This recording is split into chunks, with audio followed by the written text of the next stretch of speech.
Olá, sejam todos muito bem-vindos. Eu sou a Gleice Lobato. Esse canal aqui é um canal que é voltado para a gente estar compartilhando a palavra de Deus. Nesse dia, nessa tarde linda e abençoada por Deus, eu quero estar compartilhando com vocês aqui uma passagem da Bíblia, que ela fica aqui no livro de Romanos, aqui no capítulo 1, e eu quero ler aqui o versículo 17, e diz assim: visto que a justiça de Deus se revela no Evangelho, de fé em fé, como está escrito, o justo viverá por fé. Então, olha, tremenda essa palavra aqui que Deus está liberando sobre a minha vida, sobre a sua vida nesse dia de hoje. Então, Deus está falando aqui que o justo, ele viverá pela fé.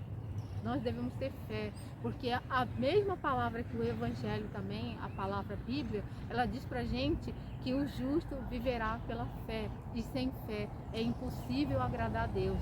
Então nós precisamos ter fé, nós precisamos ter fé em Jesus Cristo, porque Jesus, ele ressuscitou dos mortos, e ele subiu aos céus, e ele se sentou à direita de Deus Pai Todo-Poderoso, e de lá ele intercede por nós. Ele é o justo juiz, ele é o nosso advogado fiel, nosso intercessor.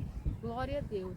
Então nós precisamos ter fé em Deus, nós precisamos ter fé na palavra de Deus, porque sem fé é impossível agradar a Deus. E como a gente também acabou de falar, né, que o justo viverá pela fé.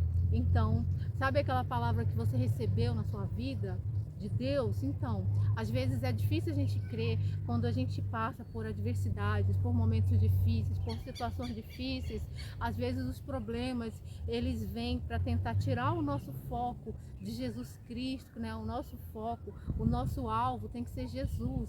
Então, às vezes os problemas, eles aparecem para tentar distrair a gente, para tentar tirar o nosso foco, para tentar roubar a nossa fé. Mas é nesses momentos que nós devemos, né, nos agarrar na palavra de Deus. Nós devemos, pegar a palavra de Deus e guardar ela no nosso coração e viver a palavra de Deus, porque não basta só a gente ler a palavra de Deus, a gente também precisa viver a palavra de Deus, né? Então precisamos ter fé, tudo, né, precisa ter fé, porque se a gente tiver fé, se nós tivermos fé na palavra de Deus, então nós vamos crer em Jesus. Nós vamos crer que Jesus é o Filho de Deus, que Jesus, ele ressurgiu, ele ressuscitou dos mortos no terceiro dia, e ele subiu aos céus, e ele está com Deus, com o Pai.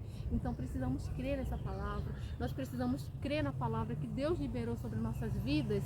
Se você recebeu uma palavra, não tenha medo, não temas, porque a palavra de Deus, né, ela se cumpre, né? Deus não é homem para mentir, e não é filho de homem para se arrepender do que ele falou. Então, se Deus liberou a palavra sobre a sua vida, então creia, pegue essa palavra, guarde essa palavra e vai andar, né, no caminho, ande no caminho, em direção à sua promessa, em direção à palavra que Deus liberou sobre a sua vida. E isso é fé, gente, isso é fé, isso é crer na palavra, é crer em Jesus, é crer no Espírito Santo, é crer em Deus, né? E Deus se agrada daqueles que têm fé, daqueles que creem. Então, tenha fé, creia na palavra, creia em Jesus Cristo, creia em Deus, creia no Espírito Santo. Então, pegue essa palavra, medite nessa palavra, né? Busque a palavra de Deus, busque um relacionamento de mais proximidade com Deus, de oração, leitura da palavra, louvores. Deus habita no meio dos louvores, né? Então busque Deus, e aí Deus se voltará para você, né? Em nome de Jesus, glória a Deus. Então fique com essa palavra em nome de Jesus. Deus abençoe.